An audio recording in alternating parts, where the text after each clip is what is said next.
মত বিনিময় করছি। এই জন্য এখন শুধু পার্বত্য চট্টগ্রাম নয়, আমাদের পুরো চট্টগ্রাম নিয়েই বন্দর সহ বিশাল একটি হুমকির মুখে আমরা পড়েছি।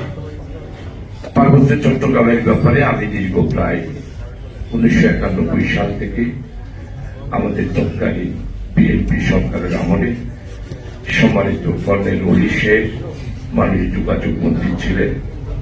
আপনারা তো জানেন শহীদ রাষ্ট্রপতি জিয়াউর রহমানের পার্বত্য চট্টগ্রামকে যদি একটি বিশেষভাবে পরিকল্পনা না নিতেন, তাহলে আমার মনে হয় আমরা এখন আর পার্বত্য চট্টগ্রাম নিয়ে কথা বলারও কোনো সুযোগ হতো না।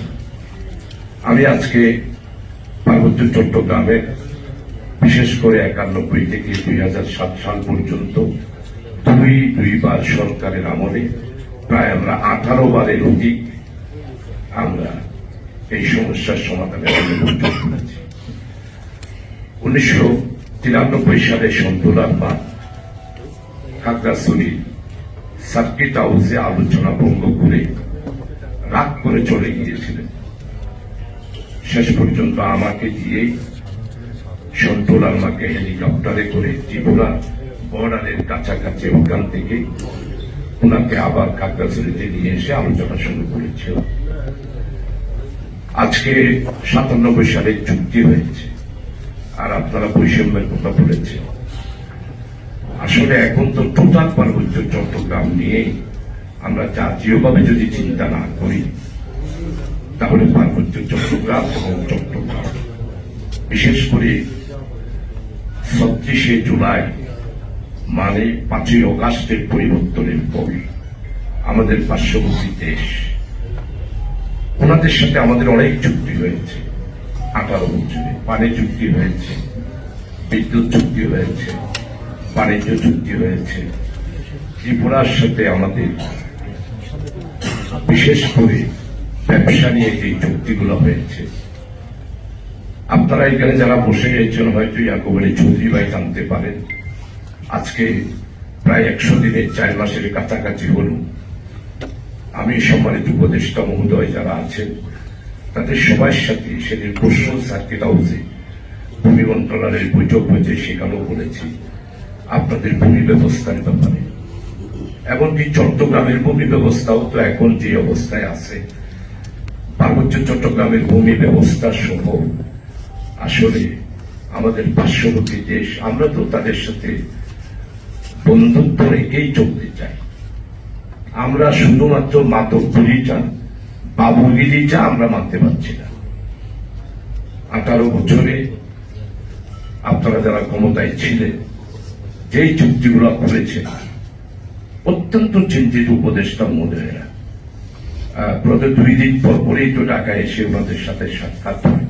পার্বত্য চট্টগ্রাম নিয়ে আমাদের মাননীয় প্রধান উপদেষ্টা একটা কথা বলে ফেলেছেন, আদিবাসী। এই বিষয়টা নিয়ে আমরা ওনার সাথে আলাপও করেছি। তথ্য উপদেষ্টা নাইক সাহেবের সাথে অনেকে কিন্তু আমাকে দেখেছেন, ওনার সাথে প্রায় 1.5 ঘন্টা বৈঠক করে আদিবাসী এই শব্দটা বলার কারণে আমি এটা ওনাদের কাছে বলেছি যে এটা আপনি আঘাত করেছেন আমাদের পার্বত্য চট্টগ্রামে আমরা যারা সেখানে রয়েছি। আমি তো এতটুকু বলেছি যে আপনারা যে পাহাড়ি অপাহাড়ি এই শব্দটা তো আমার মনে হয় দ্বিধা বিভক্তি করার জন্য যথেষ্ট। আমরা সবাই পার্বত্য চট্টগ্রামেরই অধিবাসী। পার্বত্য চট্টগ্রামে আমরা যারা আজকে বসবাস করছি, চাকপাড়া বারবারা যেমন 1000 বছর ধরে বাঘ ভাল্লুক পরিবেশের সাথে যুদ্ধ করে সেখানে বসবাস করেছে, আমাদের যারা বাঙালি আমরা যারা রয়েছি মুসলমান হিন্দু, তারাও তো 1000 বছর ধরে, আমি সম্মানিত বর্তমান উপদেষ্টাদের কাছে বলেছি যে 1000 বছর ধরে তারাও বাঘ ভাল্লুক চাষাবাদ সংগ্রাম করেই সেখানে তো টিকে রয়েছে। তা আপনারা তাদেরকে আবার বিশেষ জাতি বলবেন, পাহাড়ি জাতি বলবেন, আর আমাদেরকে অপাহাড়ি বলবেন, এই জাতি প্রথম আঘাতের মাধ্যমে আমাদেরকে নিঃশেষ করা হচ্ছে। এই জন্য আমি স্পষ্টভাবে বলেছি আমাদের সম্মানিত খনিজ, গ্যাস, বিদ্যুৎ, সড়ক এবং আমাদের সেতু মন্ত্রী আমাদের সম্মানিত ফজল কবির খানকে চট্টগ্রাম সার্কিট হাউসও বলেছি, এখানেও বলেছি যে পার্বত্য চট্টগ্রামের সমস্যা যদি সমাধান না করেন তাহলে আপনারা চট্টগ্রামও কিছুদিনের মধ্যেই এমন সমস্যা বিরাজ করবে যে আমরা টিকে থাকাটা বড় কষ্টকর হয়ে যাবে। ইনসার্জেন্সি একটা কর্মসূচি এই চট্টগ্রাম সহ পার্বত্য চট্টগ্রাম এই অঞ্চলটাতে সৃষ্টি হবে। তো আমি আজকে আপনারা যারা এখানে উপস্থিত হয়েছে, আমি বক্তব্য না রেখে ইতিহাস সবাই যারা আছে সবার সাথে যারা বক্তব্য রেখেছেন তাদের সবাইকে আমি আন্তরিকভাবে ধন্যবাদ জানাচ্ছি। এখানে গবেষক আছেন, অধ্যাপক আছেন, সাংবাদিক আছেন, আইনজীবী আছেন।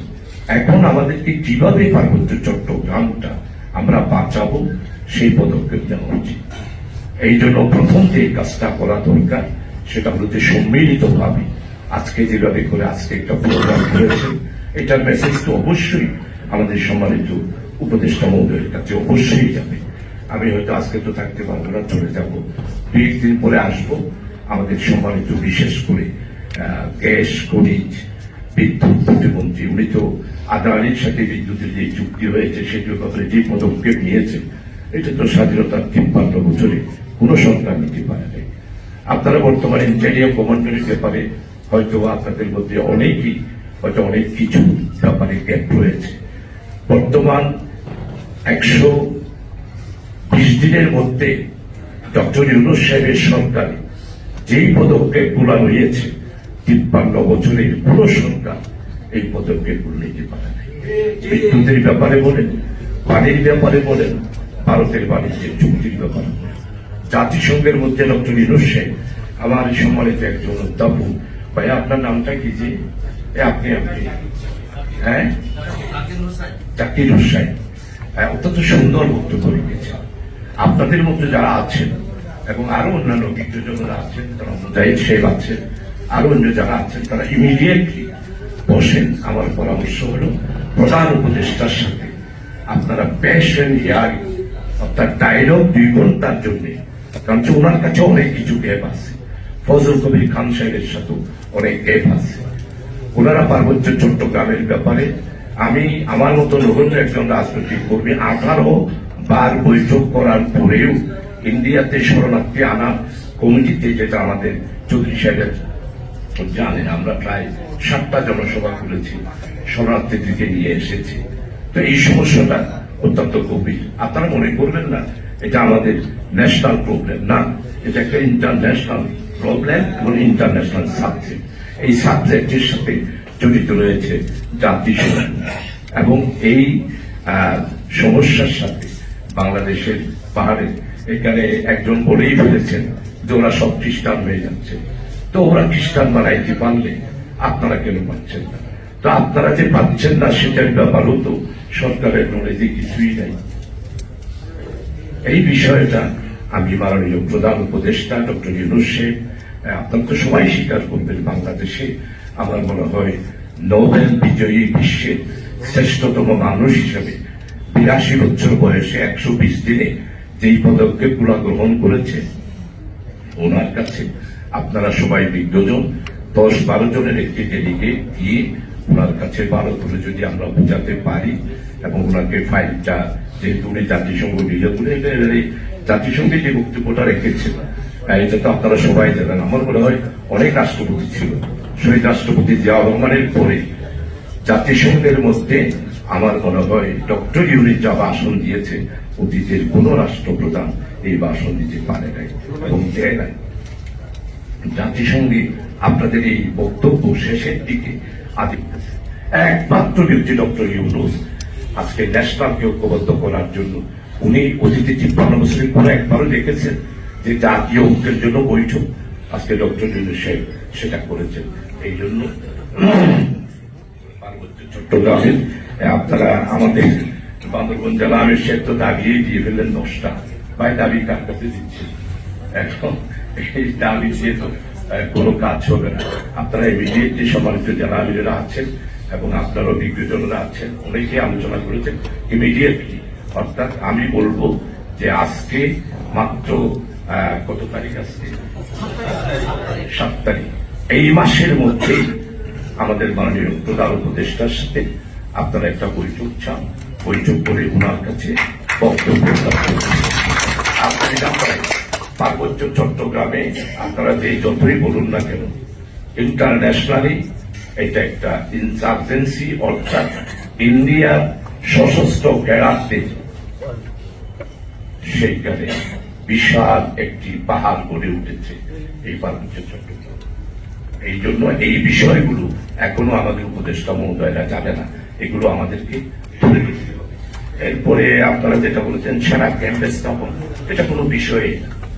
আপনি আমাদের চৌধুরী সাহেবের নাম তো আগের জিউসির কাছে আমি নিজেই গিয়েছি, বা আমাদের রাঙ্গামাটি জেলা আমির শেখ আপনার নামও নিজে পাঠিয়েছেন, আর আমাদের পৌরসভার চেয়ার